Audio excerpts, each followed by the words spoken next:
Hindi lang mga kaso ng naputukan sa salubong 2025 ang tumaas.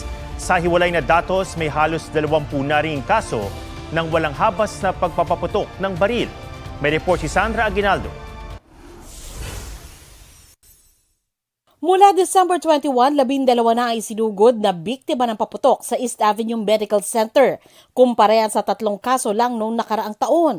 Isa sa mga biktima, babaeng 61 taong gulang na nagka-second degree burns nang magliyab ang ginagawa niyang whistle bomb noong December 29. Sa Tondo Medical Center, 7 ang biktima ng paputok mula December 21. King Kong, 5-star at Boga ang nakadali sa maraming biktima. Gaya ng isang pasyenteng tinamaan ng Boga na nagkalapnos sa hita at binti. May mga dinala ring pasyenteng na aksidente o tinamaan ng bala. Ang ilan sa kanila nakainom. Nagpapagaling naman sa bahay sa Naik, Cavite ang 10 taong gulang na lalaking lapnos din ang balat dahil sa pinaglaro ang Boga noong December 27.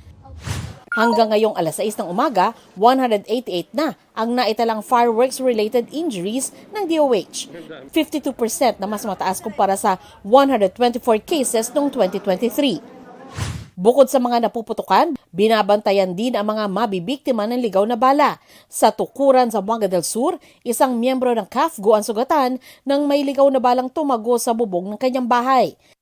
18 insidente na ng indiscriminate firing ang naitala ng PNP ngayong salubong 2025. 4 sa mga ito ang nagdulot ng injuries.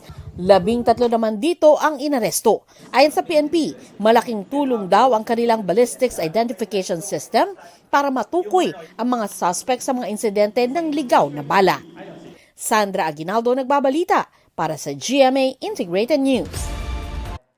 Huwag magpahuli sa mga balitang dapat niyong malaman. Mag-subscribe na sa GMA Integrated News sa YouTube.